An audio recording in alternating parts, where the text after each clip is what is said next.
आचार्य देवो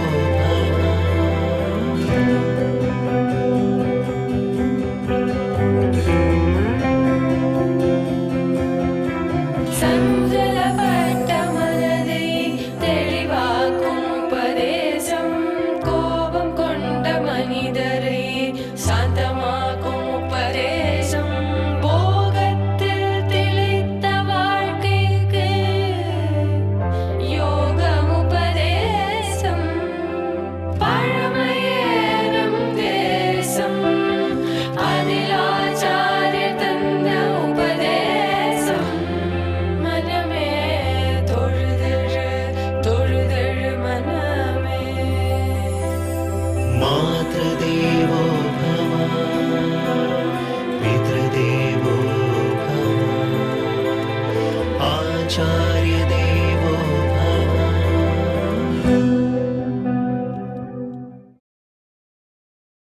பாண்டவர்கள் எல்லாம் அந்த பரத வம்சம். அடிக்கடி கண்ணன் கீதையில ஹே பாரத பாரதன்னு கூப்பிடுவார்.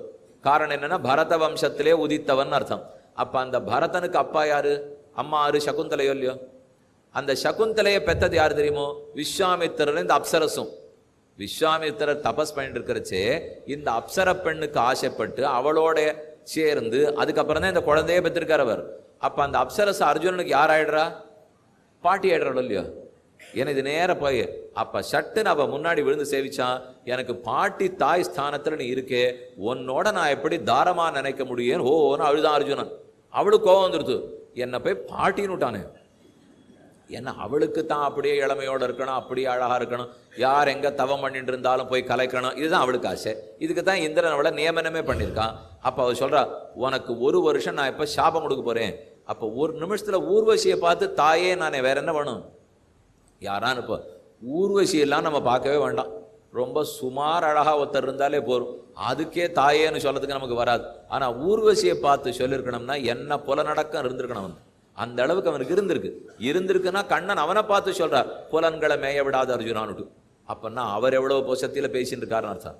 இவனே ஊர்வசியை பார்த்து கலங்காம இருக்கான், அவனை பார்த்து மனசு கலங்க அர்ஜுனா, கண்ணு காது கேட்காது ஓடிப்படும், பார்த்து எங்கிட்ட கொண்டு போய் அப்பதான் உனக்கு வசத்துல இருக்கும். நான் இல்லையோ. மந்தோதரி ஓன்னு அழுகிறாள். ராவணன் மாண்டு போனான். மாண்டவனிடத்துல மந்தோதரி வந்து அவன் உடம்பு மேல விழுந்து அழறா, உன்னை ராமன் ஜெயிக்கவே இல்லை ராவணாங்கிற அவள். ஏனெனில் உன்னை ஜெயிப்பதற்கெல்லாம் ராமனுக்கு சக்தி கிடையாது, அவர்கிட்ட நீ தோக்கல. நீ தோத்தது உன் புலனடக்கமின்மை, ஒழுக்கமின்மை. நீ ஒழுக்கத்தோட புலன்கள் அடக்கி மாற்றான் மனைவிக்கு ஆசைப்படாது இருந்திருந்தே ஆபத்தே வந்திருக்காது. நீ அதை விட்டையோ இல்லையோ, அதுதான் உன்னை கொன்னுடுத்துங்கிற அவள்.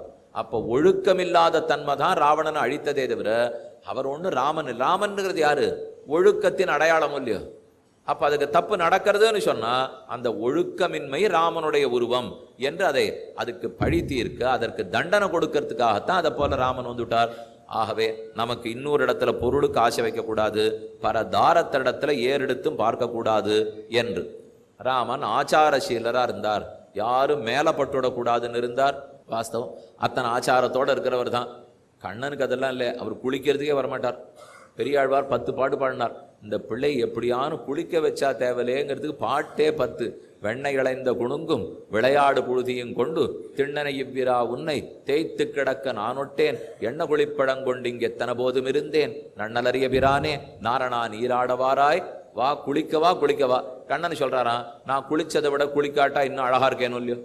நீ ஏன் என்ன திரும்ப திரும்ப குளின்னு சொல்ற? இப்போ கண்ணா அதெல்லாம் நான் தப்பு சொல்லலை, நீ குளிக்காட்டா நன்னாத்தான் இருக்க. எனக்கு கருப்பா இருக்காராம், அப்படியே போய் எல்லா இடத்துலையும் புரண்டுட்டு வருவாராம். இந்த தூசிக்கு பிள்ளைகள்கிட்ட ஒரு ஆசை, எங்கே போனாலும் வெறும் செம்மண்ணில் போய் பூசிக்கும், தூசியில் போய் பூசிக்கும், வேணும்னு அதை எடுத்து வாயில் போட்டுக்கும். இது குழந்தைகளை கேட்க முடியாது இல்லையோ. கண்ணன் இதே மாதிரி தூசியோடு ஒழிஞ்சிட்டு வந்தா கருப்பா உடம்பு பொன்னிறமா தூசி ஒட்டுன்னு இருக்கு, அதெல்லாம் தங்கத்திலேயே ஆபரணம் போண்டாப்புல இருக்கான். என்ன நன்னா இருக்கேன் பாருண்ணா. இப்போ கருப்பா இருக்கிறவா ஆபரணம் போண்டா நன்னா இருக்கும், வெளுப்பா இருக்கிறவா ஆபரணம் போண்டா காசு வீண். வாங்கவே வாங்காதீங்க. வயிறு அடிக்க 5 லட்சம் ரூபாயான்னா கருப்பா இருக்கிறவா வாங்குங்க, வெளுப்பா இருக்கிறவா வாங்க போனே போட்டுன்னா தெரியவே தெரியாது. வெள்ளை விளையர்னு இருக்கா, வைரமும் வெள்ளை விளையர்னு இருக்கு, என்ன வித்தியாசம் தெரிய போறது? அதுக்கு தான் கருப்பா இருக்கணும், கண்ண நாட்டம் இருக்கணும். அவர் கருப்பா இருக்காரோ இல்லையோ, அப்ப அவருக்கு என்ன போட்டுண்டாலும் நல்லா இருக்கும். இன்னொன்று வெளுப்புக்கும் வேண்டாம் கருப்புக்கும் வேண்டாம், ஆபரணம்னு வாங்கினா அவருக்கு போட்டு பார்க்கணும். அதுதான் அழகே தவிர திருவாபரணங்களுக்கு அழகு கொடுக்கும் பெருமாள் இல்லையோ. நாமெல்லாம் ஆபரணத்தால் அழகு பெறுகிறோமான்னு பார்க்கணும். ஆனா பெருமானுக்கு ஆபரணம் சாத்தினா அழகு கிடைக்கும், அவருக்கு இல்லை, ஆபரணத்துக்கு. அவர் தோல்ல ஏறினானத்தானே அது நன்னா இருக்கு. இப்போ இந்த கடையில் நேற்றுக்கு பார்த்தேன், இந்த அடிகை சுமாராக இருந்தது. இன்னைக்கு நம்ம பக்கத்தில் ஸ்ரீனிவாச பெருமாள் கோவிலில் அவருக்கு வாங்கி சமர்ப்பிச்சிருக்கா, இப்போ ரொம்ப நன்னா இருக்கேங்கிறார். அப்போ கடையில் இருந்தால் அது நன்னா இருக்காது, ஆனால் அவர் கழுத்தில் இருந்தால் நன்னா இருக்கு பாருங்க. அவ்வளவு அழகன் பெருமான். அப்போ கேட்குறா யசோத கண்ணனிடத்தே, நீ குளிக்காட்டா நன்னா தான் இருக்கே, ஆனால் எனக்கு உள்ளூர ஒரு குறுகுறுப்பு. நாளைக்கு உனக்கு கல்யாணம் பண்ணி வைப்பேன், நப்பின மனைவியாக வருவோம், அவள் என்னை பிடிச்சின்னு வெய்வோம், பிள்ளைக்கு குளிக்க கற்றுக் கொடுக்காத ஒரு மாமியாரான்வோ. அதுதான் எனக்கு கொஞ்சம் கட்டமாக இருக்கு கண்ணா. அதனால நீ குளிச்சுட்டா தேவையில்லை. இப்போ நப்பின்னை காணில் சிரிக்கும் நாணெத்தனையும் இல்லாதாய் நப்பின்ன காணில் சிரிக்கும். உனக்கு வெக்கமே இல்லையா? நாளைக்கு வர்ற மனைவி பார்த்து குளிக்க கூட தெரியாத மாப்பிள்ளையான்னு கேட்டா நான் என்ன பண்ணுவேன்? தயவு செய்து குளிக்கவா. இது கண்ணன். ராமன் மனைவி புடவத்தலப்பு பட்டுடுத்தோன்னு சந்தேகப்பட்டா 100 தடவை போய் குளிச்சுட்டு வருவார். அவர் தான் ராமன், இவர் தான் கண்ணன். ரெண்டு நம்ம ராமன் தான், ரெண்டு நம்ம கண்ணன் தான். இவர் நன்னா அனுஷ்டானம் பண்ணி காட்டுவிட்டார், அவர் ரொம்ப நன்னா உபதேசம் பண்ணி காட்டுவிட்டார். ஆச்சாரம் ஆச்சாரம்னு சொன்னோம் இல்லையா, ராமன் ஆச்சாரத்தை விடவே மாட்டார், எப்போதும் கூட பண்ணிட்டு இருப்பார். சந்தியாவந்தனத்தை விட்டுவிட மாட்டார், அக்னி காரியத்தை விட மாட்டார். இதை கண்ணன் தெளிவா சொல்றார். அர்ஜுனா, நான் கர்மங்களை செய்ய வேண்டும்ங்கிற தேவையே எனக்கு இல்லை. பகவானுக்கு சந்தியாவந்தனம் பண்ணணுமா? நம்ம தான் சந்தியாவந்தனம் பண்ணணும், நம்ம தான் தர்ப்பணம் பண்ணணும், நம்ம தான் சாத்தம் பண்ணணும். ஆனால் அவர் ஒழுங்கா பண்றார். ஏன் ஒழுங்கா பண்றாருங்கிறத கண்ணனே கூறுகிறார். நானே நிறுத்திட்டேன்னா அர்ஜுனா, அவர் நிறுத்தினபடியினால் நானும் நிறுத்தினா என்னன்னு ஊர் கேட்கும். அதுக்காகத்தான் நான் பண்ணிட்டு இருக்கேன். இல்லைன்னா நான் பண்ணி எதையும் சாதிக்க போறது இல்லை. நமே பார்த்தாஸ்தி கர்த்தவ்யம் த்ரிஷு லோகேஷு கிஞ்சன. இந்த 3 லோகத்திலையும் நான் பெய்ய வேண்டிய கர்மம் ஒன்றும் இல்லை. ஏனெனில் கர்மங்கள் என்னை தீண்டாது, கர்மத்தின் பலத்தில் எனக்கு விருப்பமும் இல்லை. கர்மத்துக்கு பலன் நமக்கு தானே உண்டு. இந்த புண்ணிய கர்மம் பண்ணா புண்ணியத்துக்கு பலன், பாப கர்மம் பண்ணா பாபத்துக்கு பலன்கிறதுலாம் நமக்கு தான். பெருமாளுக்கு புண்ணியம் பண்ணி பாபம் பண்ணபடி கர்மத்துக்கு பலனா அனுபவிக்க போறார். நம்மளுடைய பாவ புண்ணியத்தை தொலைப்பதற்கு அவர் இருக்காரே தவிர அவர் பாவத்தையோ புண்ணியத்தையோ சம்பாதி விட போவதே இல்லை. அப்படி இருக்கிறச்சே ஒரு நாள் கூட குதிரைகளை பார்க்காத இருக்க மாட்டாராம். சரியா தேர ஓட்டுறார், அந்த அச்செல்லாம் சரியா இருக்கா பார்ப்பறான். குதிரைகளுக்கு பெடரி மயிர்லாம் தடவி கொடுத்து அதை தட்டி தட்டி ஆசுவாசப்படுத்துவரான். அதுக்கு அப்படியே வாயில நொர தள்ளி தண்ணீர் தாகம் இருக்குறான் நிறுத்திடுவரான். உடனே தண்ணீர் கொண்டு வந்து காட்டுவரான். தான் மேய்ச்சின்னு இருக்கிற மாடு கன்றுகளுக்கெல்லாம் ஒழுங்கா புல்லு போடுவரான். எதுக்கு இதெல்லாம்? என்ன பண்ண போறார் அவர்? இது எல்லாத்தையும் பண்ணி அவர் சாதிக்க போறாரா? இல்ல அர்ஜுனா, நானே பண்றதை நிறுத்தினேன்னா என்னை பார்த்து அத்தனை பேர் நிறுத்திடுவான்.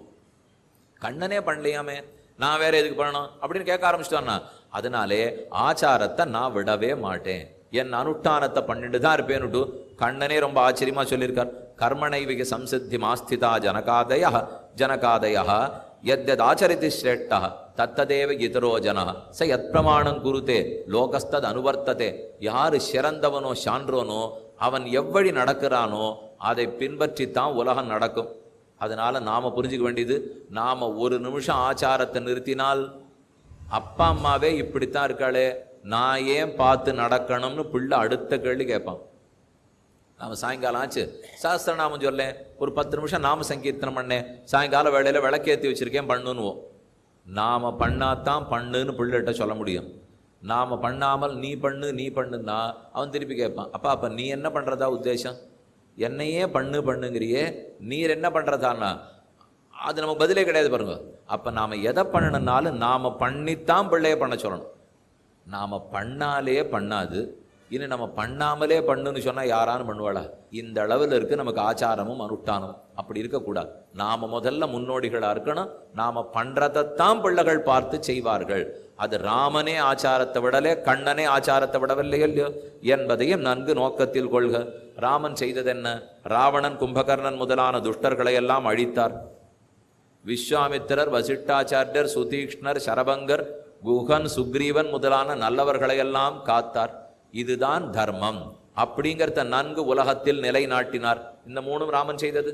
கண்ணன் என்ன சொன்னார்? பரித்ராணாய சாதூனாம் விநாசாய துஷ்கிருதாம் தர்ம சம்ஸ்தாபனார்த்தாய சம்பவாமி யுகே யுகே. 3 சொல்லிட்டாரு. சாதுக்களை ரட்சிக்க ராமன் என்ன செய்தார்? சாதுக்களான குஹனை காப்பாத்தினார், சுக்ரீவனை ரட்சித்தார், விபீஷணனை காப்பாத்தினார், வசிஷ்டரோட கூட இருந்தார், விஸ்வாமித்திரர் கைங்கரியம் பண்ணார், சாதுக்கள் எல்லாம் காப்பாத்தினாரே. துஷ்டர்களை அழித்தாரா? ராவணன், கும்பகர்ணன், இந்திரஜித்து முதலான துஷ்டர்களை எல்லாம் அழித்தார். 14,000 ராட்சசர்களை முடித்தார். அது ராமன் துஷ்டர்கள் அழித்தது. தர்மத்தை நிலைநாட்டினாரா? பிறன் மனைவிக்கு ஆசைப்படக்கூடாது, பிறர் பொருளுக்கு ஆசைப்படக்கூடாது, பொய்யே பேசக்கூடாது, தர்மத்தை நிலைநாட்டிட்டார். அப்ப 3 காரியம் பண்ணாரோ இல்லையோ? ராமன் செய்தது 3, கண்ணன் சொல்லிட்டு போனது 3. சாது பரித்ராணம், துஷ்ட நிரசனம், தர்ம சம்ஸ்தாபனம்னு பண்ண வேண்டும். ராமனை எங்க போய் தேடலாம்? கண்ணனை காணும்னா எங்க போய் தேடலாம்? கண்ணன் ஒரு ஸ்லோகத்துல சொல்றார், தத்வித்தி பிரணிபாத்தேன பரிப்பிரஷ்னேன சேவையா உபதேக்ஷந்தி தேஜானம் ஞானினஹா தத்துவதரிசினஹா. இது ஒரு அழகான ஸ்லோகம். அர்ஜுனா, நீ ஞானிகளை தேடி தேடி போகணும். போகிறோமா இப்பெல்லாம் நம்ம? அப்போ எல்லாம் என்ன? என் நேரத்துக்கு ஒத்து வரணும், என் இடத்துக்கு பக்கத்தில் இருக்கணும், என் சௌகரியத்தின்படி இருக்கணும். இப்படி இருந்தால் தானே நமக்கு ஆன்மீகம். இவ்வளவு தானே இப்போ வச்சுட்டு இருக்கோம். பரவாயில்ல, இதனால ஒன்றும் குறவும் இல்லை. இப்போ பகவான் அப்படி இருக்கணும் தான் ஆசையும் படுறார், நமக்குள்ள அதுக்குள்ள உட்கார்ந்து இருக்கார். அப்போ நாம போய் தேடுறதில்லை. ஆனால் அர்ஜுனனுக்கு கண்ணன் சொன்னது, ஞானிகளை நீ போய் தேடணும் அர்ஜுனா. அவள் திருவடிக்கு கீழே உட்காரணும், அவள்கிட்ட அடிபணிஞ்சு நீ தொண்டு புரியணும், பண்ணி அவள்கிட்ட விஷயங்களை கேட்கணும். அப்பதான் அவள் உனக்கு நல்லதை சொல்லியே கொடுப்பா. தத் வித்தி பிரணிபாத்தேன பரிப்பிரஷ்னேன சேவையா. அவளுக்கு தொண்டு புரிஞ்சு சேவை பண்ணி கேட்கணுங்கிறார். ராமன் போனாரே, விஸ்வாமித்திரருக்கு கூட தொண்டு புரியறதுக்கே போனார். நீ என்ன சொல்றியோ கேட்கறேன்னு சொன்னார். வசிஷ்டர் சொன்னா கேட்பேன், விஸ்வாமித்திரர் சொன்னா கேட்கறேன், பரத்வாஜர் சொன்னா கேட்கறேன், தசரதன் சொன்னா கேட்கறேன். எல்லாம் ராமன் நேத்தி கேட்டார்னு பார்த்தோம் இல்லையோ? அதே தான் இப்ப கண்ணன் சொல்லிட்டு இருக்கார். தத் வித்தி பிரணிபாத்தேன பரிப்பிரஷ்னேன சேவையா உபதேக்ஷந்தி தேஜானம். நம்ம போய் கேட்டா தான் அவ நல்ல விஷயங்களை நமக்கு உபதேசிப்பாளாம். கண்ணனையும் வீட்டில் காணும், ராமனையும் வீட்டில் காணும். ஒருவேளை அரண்மனையில ராமனை காணும்னால் உடனே சொல்லுவாளாம். அவர் ஏதாவது ஒரு ஆசிரமத்திலே ஒரு ரிஷிகிட்ட போய் அவர் காலுக்கு பக்கத்தில் உட்காந்து நல்லதெல்லாம் கேட்டுருப்பார். இதான் ராமனுக்கு எப்பவுமே வேலை. அவர் எதுக்கு தெரியுமோ காட்டுக்கு வந்தார்? எல்லா ரிஷிகளையும் சந்திக்கணும், அவள்கிட்ட நிறைய தர்மங்களை பற்றி தெரிஞ்சுக்கணும், நாட்டுக்கு திரும்பி வந்து நன்னா தர்மத்தின்படி ஆளணும். இதுதான் அவர் ஆசை. இதுக்கா சும்மா மறைச்சு சீதை காணும், காடு ஆழனி ஏதோ சொல்லியிருந்தாரே தவிர அதெல்லாம் அவருக்கு எண்ணமே இல்லை. இப்போ எல்லா ரிஷிகளை சந்திக்கணும், அவர்களிடத்துல நல்ல விஷயமா கேட்டுக்கணும். இது ராமன். கண்ணனை காணும். இப்போ வீட்டில் கண்ணனை காணும். எங்க தேடலாம்னால் கோபிமார் கொய்சகத்திலே காணலாம். இது ஒரு 700 வருஷத்துக்கு முன்னாடி ஒரே ஆசிரியர் எழுதி வச்சிருக்கார். கொய்சகம்னு சொன்னால் புடவை, முந்தானை, தலைப்பு. இதுதான் கொய்சகம்னா அந்த நாள் தமிழ். இப்போ கண்ணனை எங்கேயோ காணாம எங்க போய் தேடலாம்னா, அது யாரான ஒரு கோபிகனுடைய முந்தான தலைப்புல இருப்பார், அங்க போய் தேடினா கிடைப்பார். பெரியாழ்வார் ஒரு 10 பாட்டு பாடினார். கோபிகைகள் எல்லாம் கடைக்கு போவாளாம். பிருந்தாவனத்திலேருந்து கோகுலத்திலேருந்து கிளம்பி பெரிய கடகடத்தில் இருக்கிற இடத்துல போய் மஞ்சக்கிழங்கு வாங்குறது. பூசிக்கணுமோ இல்லையோ, மஞ்சள் பூசி குளிக்கணுமோ இல்லையோ, அதுக்கு மஞ்சக்கிழங்கு வாங்குறதுக்கு போவாளாம். போறச்சே கண்ணனை கூட கூட்டின்னு போவாளாம். அழைச்சின்னு போயிட்டு அந்த கடையில மஞ்சக்கிழங்கு வாங்குவா. அதை தேய்ச்சி பார்த்து உரைச்சி பார்த்தா தான் பசைக்கிறதான்னு தெரியும். நல்ல மஞ்சளாக வாங்கணுமோ இல்லையோ, அதனால் வாங்கிவிட்டு எங்கே தேய்க்கிறது? கண்ணா குனின்னு வாழலாம். குனிஞ்ச உடனே அப்படி நல்லா கருங்கல் மாதிரி அவர் முதுகு இருக்குமா, கருப்பாக இருக்காரோ இல்லையோ, அதனால அந்த மஞ்சளை வச்சு கண்ணன் முதுகலை தேய்ச்சி, நன்னா இருக்கே இது வாங்கலாமேன்றா. அவன் கேட்குறான், கோபிக்கே நான் எழுந்திருக்கலாமா, தேய்ச்சி முடிச்சிட்டியா, பார்த்துட்டியா, மஞ்சள் சரியா இருக்கான்னா? இதுக்கு தானா கண்ணனை போய் தேடணும். ராமனை காணும்னா வசிஷ்டர் குருகுலத்தில் போய் தேடணும். கண்ணனை காணும்னா கோபிகளுடைய கொய்சகத்தில் தேடணும். அதுவும் ஆச்சாரம், இதுவும் ஆச்சாரம், ரெண்டும் குறவில்லை. அவர் ஆச்சாரமும் சிறந்த ஆச்சாரம். ஏன்னா அவரை இது தீண்டவே போறது இல்லையே. இந்த எந்த கர்மங்களும் ராமனையும் தீண்டாது, கண்ணனையும் தீண்டாது. ஆனா அந்த ஆசை, அந்த கோபிகளுடைய பக்தி பாவனையில் அவருக்கு இருந்த விருப்பம், அதைத்தான் ஏற்றுக்கொள்ள வேண்டும். அப்ப நாமா தேடி போனோம். ராமன் தேடி தேடி போய் பெரியோர்களிடத்திலே அடிபணிந்து கேட்டு இருக்கிறார். ராமன் 3 பேரோட நட்பு கொண்டார். குஹனோடைய தோழமை, சுக்கிரீவனுடைய தோழமை, விபீஷணனுடைய தோழமை. இந்த 3 இடத்துலையும் தம்பினே சொல்லிக்கிறார். நின்னொடும் ஐவரானோம், பின் குன்னு சூழ்வான் மகனொடும் அறுவரானோம், அகனமர் காதல் ஐய நின்னொடும் 7வரானோம். உன்னோட சுக்ரீவா நாங்க 5 பேர் அண்ணன் தம்பிகள். அதுக்கப்புறம் இல்ல, குஹனோட 5 பேர் அண்ணன் தம்பிகள், சுக்ரீவனோட 6 பேர் அண்ணன் தம்பிகள், விபீஷணனோட 7 பேர் அண்ணன் தம்பி. ரொம்ப ஆச்சரியம் என்ன தெரியுமா? ஒருத்தர் வேடன், ஒருத்தர் குரங்கு, ஒருத்தர் பிராட்டியே பிரிச்சுன்னு போன பாவி ராட்சசனுடைய தம்பி. இந்த 3 பேரோடையும் இவர் எப்படி சுவாமி தோழன்னு சொல்லிக்கிறார்? யார்கிட்டயோ சொல்லட்டும், ஏதோ நல்லவாள்லாம் இருக்கா அவளெல்லாம் சொல்லிக்கிட்டோம். ஒரு வேடனையா பார்த்து ராமன் தோழன்னு சொல்லிப்பார், ஒரு குரங்க பார்த்தா ராமன் தோழன்னு சொல்லிப்பார். ஒரே காரணம் என்னன்னா, சௌசீல்யம்னு ஒரு குணம் ராமனுக்கு. அந்த குணம் என்னதுன்னால், தான் ரொம்ப உயர்ந்தவனா இருந்து மற்ற பேர் தாழ்ந்தவர்களா இருந்தாலும் உயர்வு தாழ்வு பார்க்காமல் தோளோட கை கோத்துக்கிறா பாருங்க. இந்த குணத்துக்கு தான் சௌசீல்யம்னு பேர். ராமன் ரொம்ப பெரியவர், மற்ற பேருக்கெல்லாம் அந்த பெருமை கிடையவே கிடையாது. ஆனா தான் இறங்கி வந்த அவளோட பழகிறாரோ இல்லையோ, இது எதுனாலேங்கிறத கண்ணன் ரொம்ப அழகா சொல்றார். வித்யாவினய சம்பன்னே பிராமணே கவி ஹஸ்தினி சுனிசைவ ஸ்வபாகேச்ச பண்டிதாக சமதரிசினஹா. பண்டிதர்கள்னு இருந்தா எல்லாரையும் சமமா பாப்பா. யாரு? ஆனையையும் மாட்டையும் பிராமணனையும் அந்த பிராமணனுக்குரிய தகுதியே இல்லாத இருக்கிறவனையும் நாய் மாம்சத்தையும் நாய் மாம்சத்தை அடிச்சு சாப்பிட்றவனையும் அத்தனை பேரையும் சமமா பண்டிதர்கள் பார்ப்பார்கள். ஏன்னா ஆத்மதரிசிகள் சமதரிசிகள். யாரா இருந்தாலும் ஆத்மான்னு பார்த்தால் அப்ப குஹன் தான் என்ன? குஹன் ஒரு ஆத்மா, சுக்ரீவன் ஒரு ஆத்மா, விபீஷணன் ஒரு ஆத்மா. இத்தனைக்கும் விபீஷணன் என்ன? ராவணனே வந்தாலும் கூட்டின் வாங்குற நிலையில இருந்தார் ராமன். ஆனையேனம் ஹரிஸ்ரேஷ்ட தத்தமஸ்யா பயம் மயா விபீஷணோ வா சுக்ரீவ எதிவா ராவண ஸ்வயம்னு ஒரு ஸ்லோகம், ராமாயணத்துல ஸ்லோகம். சுக்ரீவனை போய் விபீஷணனை கூட்டின் வா, அவன் நம்ம கிட்ட சேர்றேன்னு வந்துட்டான்னு அனுப்புறார். சுக்ரீவன் கிளம்புறான். அப்ப ராமன் தடுத்து, விபீஷணன் வந்திருந்தா மட்டும் அழைச்சுன்னு வரணும்னு நினைக்காதே, ராவணனே மனம் திருந்தி வந்திருந்தான்னா அவனையும் ஏத்துக்கிறேன் வான்னார். சீதையே பிரிச்சுன்னு போனவர்.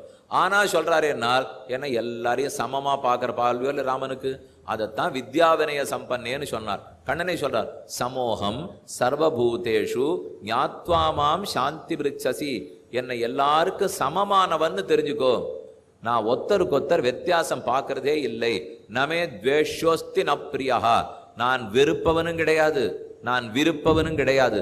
விருப்பு வெறுப்புகளுக்கு அப்பாற்பட்டிருக்கிறேன். ராமன் என்ன செய்தார்? சுகத்தையும் துக்கத்தையும் சமமா நினைச்சார். நேத்திக்கு பட்டாபிஷேகம் உண்டுன்னு சொன்னா சந்தோஷமா உள்ள போனார். உள்ள போனவனே பட்டாபிஷேகமே கிடையாதுன்னுட்டா. வெளியில வரச்சே ஒருவேளை ராமனுக்கு முகமெல்லாம் சோர்ந்து போயிருக்குமோ, களைச்சு போயிட்டாரோ, நடையே தளர்ந்து போயிடுத்தோ, என்ன ஆயிருக்குமோன்னால் கம்பர்கிட்ட சிஷ்யாலாம் கேட்டா. உள்ள போகிறச்சே கைகிட்ட போறச்சே சந்தோஷமா போயிருப்பார், வெளியில வரச்சே தளர்ந்து போயிருப்பாரானால் உள்ள போகிறச்சே முகம் எவ்வளவு பொலிவோடு இருந்ததோ வெளியில வரச்சே 10 மடங்கு பொலிவோடு இருந்ததுன்னாரு. ராஜ்யம் உண்டுன்னு சொல்லச்சேவும் சந்தோஷம்தான், ராஜ்யம் நாடு கிடையாதுன்னு சொன்னா கூட அதே சந்தோஷம்தான். கம்பர் பாடியிருக்கார், ஒப்பதே முன்பு இவ்வாசகம் கேட்ட பின்பு அப்பொழுதலர்ந்த செந்தாமரையை வெண்ணதம்மா. இந்த வாசகம் கேட்டாரா, உனக்கு நாடு கிடையாது. இந்த சொல் காதுல பட்ட உடனே பளீர்னு ராமச்சந்திரனுடைய முகம் 100 மடங்கு பிரகாசமாச்சான். அப்படி கூட ஆகுமா? யாரான சுகத்தையும் துக்கத்தையும் சமமா நினைக்க முடியுமா? இன்ப துன்பங்கள்னா இன்பத்துக்கு சந்தோஷப்படுவோம், துன்பத்துக்கு துவண்டு போவோம், இப்படித்தானே கேள்விப்பட்டிருக்கோம். நாள் ராமன் அப்படி பண்ணையே. இன்ப துன்பங்கள் வரும் போகும், அதை கண்டு கலங்கின்னு இருக்க முடியாது. இது 2 ஸ்லோகத்தால கண்ணன் சொல்றார். சுகதுக்கே சமே கிருத்வா லாபா லாபௌ ஜயா ஜயௌ தஸ்மாத் யுத்தாய யுத்தஸ்வ நைவம் பாபம் அவாப்சசி. உனக்கு பாவமே வராது, எழுந்திரு சண்டை போடு, சுகத்தையும் துக்கத்தையும் சமமா நினைச்சுக்கோ. சுகதுக்கே சமய கிருத்வா. அர்ஜுனுக்கு ரொம்ப சிரிப்பு. கண்ணன் சொல்றது ரொம்ப நன்னா சொல்லிட்டார். எல்லாம் கழுத்து வலியும் திருகுவந்தியே தனக்கு வந்தான்னா தெரியும் இல்லை, அதெல்லாம் நான் சொல்லிட்டு இருக்கலாம். இப்போ உடல் வேறே ஆத்மா வேறே, தலைவலி வந்ததுன்னா கூட உங்களுக்கெல்லாம் வலிக்கவே கூடாது இப்படின்னுட்டு 8:45 எனக்கு தலைவலி வந்தான்னா எனக்கு தெரியும். இத்தனை நன்னத்தானே சொல்லிட்டு இப்போ நீரே தலைவலின்னா வாஸ்தவம் எனக்கு வந்தா தான் தெரியும், அவளுக்கு வந்தா தெரியும். அர்ஜுனன் கேட்டார், என்ன கண்ணா இன்ப துன்பம் சமங்கிற, லாப நஷ்டம் சமங்கிற, வெற்றி தோல்வி சமங்கிற, இப்படி கூட யாரான்னு இருக்க முடியுமான்னு கேட்டான். கண்ணன் திரும்ப சொன்னார், இருந்ததைத்தானே அர்ஜுனா உபதேசம் பண்ணிட்டு இருக்கேன், இருந்தேனே. இப்ப உள்ள போறச்சே நாடு உண்டுன்னு சொன்னான், வெளியில வரச்சே நாடு கிடையாதுன்னு சொல்லிட்டா. அப்ப உள்ள போறச்சே இருந்த முகத்தை விட இப்ப ராமச்சந்திரன் முகம் அவ்வளவு பளிச்சுன்னு இருந்திருக்கணும்னால் அதுதான் சுக துக்கே சமய கிருத்வா லாபாலாபோ ஜயா ஜயோ மாத்ரா ஸ்பர்ஷாஸ்து கௌந்தேய சீதோஷ்ண சுகதுக்கதா ஆகமாபாயினா அனித்யாக தான் ஸ்திதிக்ஷஸ்வ பாரத. ஏ பாரத பொறுத்துக்கொள். மாத்ரா ஸ்பர்ஷாஸ்து கௌந்தேய. இந்த உடல்ங்கிறது அதுக்கு தகுந்துதான் இருக்கும். 2 நாள் உடம்பு நன்னா இருக்க மாதிரி இருக்கும், அப்படியே 3ஆவது நாள் கொஞ்சம் பித்தம் தலை சுத்தும், 4ஆவது நாள் வாதம் கொஞ்சம் பிடிச்சி முட்டி இழுக்கும், 5ஆவது நாள் கபம் வந்து லொக்கு லொக்குன்னு இருமுறதுக்கு ஆரம்பிப்போம். அதெல்லாம் ஒண்ணுமே இல்லை. அப்படியே நன்னா இருக்கணும்னு இருக்க முடியுமா? இருக்க முடியாது. உடம்புன்னு இருக்கிற வரைக்கும் இழுக்கத்தான் இருக்கும். நம்ம உடம்புக்கு வியாதின்னு நினைச்சுட்டு இருக்கோம். என்ன நினைக்கிறோம்? உடம்புக்கு வியாதின்னு நினைக்கிறோம். ஆனா கண்ணன் சொல்றது உடம்பே வியாதிங்கிறார். உடம்புக்கு நோய் வந்தா தேவையில்ல, உடம்பே நோய்னா அப்போ ஒரே வழி நோயை போக்கணும், அப்படின்னா உடம்ப போக்கணும்னு அர்த்தம். இந்த சரீரத்தையே ஒழிக்கிறத தவிர வேறு நோய் போக்குதலே நமக்கு இல்லை. அப்ப நமக்கு இப்படி இன்ப துன்பங்கள் மாறி மாறி வந்துட்டு தான் இருக்கும். அதை நினைச்சு கலங்கிட முடியாது. எல்லாரையும் சமமா நினைக்கணும்னா ராமன் ஒண்ணு பண்ணார். சண்டை முடிஞ்சு போச்சு. ராமராவண யுத்தமாகி ராவணன் மாண்டு விழுந்து விட்டான். ஆகாசத்துல இந்திரன், சந்திரன், குபேரன், பிரம்மா எல்லாரும் வந்து திரண்டு இருக்கா. அப்ப இந்திரன் பார்த்து கேட்கிறார், எங்க நல்லத்துக்காகத்தான் நீ இத்தனை பாடுபட்டிருக்கே, உனக்கு ஏதான் நான் செய்யணும், என்ன வரம் வேணுமோ கேள். ராமன் கேட்கிறார், இத்தனை குரங்குகளும் உயிர் விட்டுடு சொல்லியோ, எங்களுக்காகத்தானே அதுகள் உயிர் விட்டுருக்கு. அதனுடைய எல்லார் உடம்பையும் பிணத்தை, குரங்கு பிணத்தை எல்லாம் ஜாகிரதப்படுத்தி வச்சிருக்கானா ராமன். மொத்த சரீரத்தையும் கொண்டு இந்திரன் கேட்டு எல்லாத்துக்கும் உயிரை வாங்கி கொடுத்துட்டார். எத்தனை குரங்கு உயிர் போயிருந்ததோ மொத்தத்துக்கும் பெற்றார். இப்ப அதை சொல்ல வரல நான். இப்போ எப்படியுமே ராமன் அதை பண்ணிடுவார். ஆனா அடுத்தவர் கேட்டாதான் ரொம்ப ஆச்சரியம். விபீஷணா, இதே மாதிரி எந்தெந்த ராட்சசர்கள் உயிர் போயிருக்கோ அவா உடம்பெல்லாம் கொண்டா அதுகளுக்கும் கேட்டு நான் வாங்கி கொடுத்துட்றேன்னார். இந்திரன் பார்த்தா, விரோதி ராமா, அத்தனை பேரும் உனக்காக எதிர்த்து சண்டை போட்டிருக்கா, ஏன் இந்திரா விரோதி விரோதம்னு சொல்லிட்டு இருக்கே. யாரா இருந்தாலும் மரணாந்தானி வைராணி நிர்வத்தம்ன பிரயோஜனம். மரணம் ஏற்படுற வரைக்கும் தான் சண்டை போட முடியும். அப்புறம் பிணம் கீழே கிடக்குதுன்னா எழுந்து என்ன நம்முடைய சண்டை போடும். அப்ப கேட்கிறார் ராமன், அந்த ராட்சச சரீரங்களையும் கொண்டா. விபீஷண சொன்னா, அந்தோ ராமா, நாங்க அதை பாதுகாத்து வைக்கல, மொத்தத்தையும் கடல்ல எடுத்து வீசிட்டோம். ஏன்னா ராவணன் முதல்லயே ஆணை போட்டானா, யாரானு போனா அவனை வச்சுக்காதே, கடல்ல தூக்கி வீசிடுவோம். தூக்கி வீசியாச்சு. வீசினா இப்ப உடம்பில்லைன்னா உயிர் பிச்சை வாங்க முடியல. இப்ப ராமன் நடந்த செயல் என்ன காட்டுறது? நமக்கு வேண்டியவன் வேண்டாதவன் பார்க்க கூடாது. அத்வேஷ்டா சர்வபூதானாம் மைத்ரஹா கருணையேவச்ச. கண்ணனுடைய அழகான ஸ்லோகம். எந்த ஜீவராசிகளையும் துவேஷிக்காதே. நேற்றுக்கு சொன்னனே, அஹிம்சாவாதியா இருக்கணும். யாருக்கு புழு பூச்சிக்கு கூட தீங்கு நினைக்கவே கூடாது. ஜீவகாருண்யத்தோடு இருக்க வேண்டும். அப்படித்தான் ராமன் இருப்பான். அத்வேஷ்டா சர்வபூதானாம்னு கண்ணன் சொல்றார். அபயம் சர்வபூதேபியோ ததாம் ஏதத் விரதம் மம. நான் எல்லா ஜீவராசிகளுக்கும் அபயம் அளிக்கிறேன். ராமனுடைய வாக்கியம். எந்த ஜீவராசியும் துவேஷிக்காதே, யாரிடத்திலையும் பகைமை பாராட்டாதே. இது கண்ணனுடைய உபதேசம். அதனாலே ஜீவகாருண்யம் வேணும், அகிம்சை வேணும். குரங்கையும் நினைக்கணும், அணிலையும் நினைக்கணும், புழு பூச்சியும் நினைக்கணும். மனுஷன் மட்டும் நன்னா இருந்தா போறாது. வேதம் மனுஷனுடைய உயர்த்தியை மட்டும் பேசாது. கடல் சூழ்ந்த மண்ணுலகம் வாழ எந்த ஜீவராசி இந்த கடல் சூழ்ந்த உலகத்துக்குள்ள இருந்தாலும் அனைவரும் நன்னாகத்தான் இருக்க வேண்டும். பெரியோர்களை மதித்து நடந்து கொண்டார். அகிம்சாவாதியாக இருக்கிறார். கண்ணனே ஸ்லோகத்துல சொல்றார், அஹிம்சா சத்தியம் அக்ரோதா தியாகா சாந்திஹி அபைசுனம். தேவர்களுக்குண்டான உயர்ந்த குணங்கள் எது தெரியுமோ? இதான் அர்ஜுனா. தயா பூதேஷு அலோலுப்தம். எல்லா ஜீவராசிகளிடத்தையும் தயையோடு இருக்கணும். ஆரிடத்திலையும் பொறாமப்படக்கூடாது. தேவையற்ற ஆசையை வச்சுக்காதே. அஹிம்சையை கடைபிடிக்கணும். சத்தியத்தோடு இருக்கணும். இப்ப எப்படி இருக்கணும்னு கண்ணன் உபதேசம் பண்ணிருக்கார். இது இத்தனையும் போன பிறவியில ராமன் பண்ணி காட்டினதையே கண்ணனும் சொல்லி கொண்டிருக்கிறார். கண்ணன் ஒரு விஷயத்தை சொல்லி ரொம்ப அழகா முடிக்கிறார். அமானித்வம் அதம்பித்வம் அஹிம்சா க்ஷாந்திர் ஆர்ஜவம் ஆச்சாரிய உபாசனம். ஆச்சாரியனுக்கு நன்கு தொண்டு புரியணும். பெரியோர்களை அவமரியாதை பண்ணவே கூடாது. அவர்களிடத்தில் அடிபணிந்து இருக்கணும். இது ராமன் ஒவ்வொரு நிமிஷமும் காட்டினார். வசிஷ்டரிடத்துல எத்தனை ஆசை, விஸ்வாமித்திரிடத்துல எத்தனை பக்தி, பரத்வாஜரிடத்துல எவ்வளவு பக்தி அவர் இருந்துட்டார். கண்ணன் சாந்தீபனிங்கிற ஆச்சாரியனிடத்துல போய், உஜ்ஜைன் அவந்திகான அந்த நகரத்துக்கு பேர் மத்திய பிரதேசத்தில் இருக்கு, உஜ்ஜைன்னு பேர். மொத்தம் 7 முக்தி தரும் க்ஷேத்திரங்கள். அயோத்தியா, மதுரா, மாயா, காசி, காஞ்சி, அவந்திகா, துவாரகா. இந்த 7 முக்தி தரும் க்ஷேத்திரங்கள். அதுல முக்கியமான க்ஷேத்திரம் உஜ்ஜைன். உஜ்ஜைன் நம்ம பக்கத்தில் இருக்கிறது காஞ்சிபுரம் மட்டும்தான். மற்ற எல்லாம் வடக்கு இருக்கிற க்ஷேத்திரம். உஜ்ஜைன்கிறதுக்கு தான் அந்த நாளில் அவந்திகான்னு பேர். அதே மாதிரி துவாரகா முக்தி தரும் க்ஷேத்திரம். உயர்ந்த ரிஷிகேஷ் ஹரித்வாரம், அதான் மாயாங்கிற க்ஷேத்திரம், முக்தி தர க்ஷேத்திரம். மதுரா முக்தி தரும் க்ஷேத்திரம்.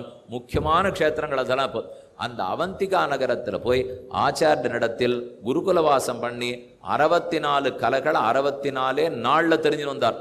அப்போ குருவனிடத்தில் எவ்வளவு பக்தியோடு இருக்கார். ஏன் ராமனுக்கும் குரு வேணுமா, கண்ணனுக்கும் குரு வேணுமானால் வேண்டாம், எல்லாம் அவளுக்கு தெரியும். ஆனால் எதுக்கு குரு? அவரே குரு இல்லாத இருந்துட்டா இன்னைக்கு நாம எனக்கு எதுக்கு குருன்னு ஆரம்பிச்சிருவோம். ஏன்னா கண்ணனுக்கு ராமனுக்குமே ஆச்சாரியன் இல்லையோ. அப்போ எனக்கு ஆச்சாரியன் இல்லைன்னு ஆரம்பிச்சிட்டானால் இதுக்காகத்தான் தான் முன்னோடியாக நன்கு நடத்தி கொடுக்க வேணும்னு வாழ்ந்தார். சஞ்சலப்பட்ட மனதை தெளிவாக்கும் உபதேசம், கோபம் கொண்ட மனிதரை சாந்தமாக்கும் உபதேசம், போகத்தில் திளைத்த வாழ்க்கைக்கு யோகம் உபதேசம், பழமையேறும் தேசம் அதில் ஆச்சாரிய தந்த உபதேசம், மனமே தொழுதழு தொழுதழு மனமே. मातृदेवो भव पितृदेवो भव आचार्यदेवो भव.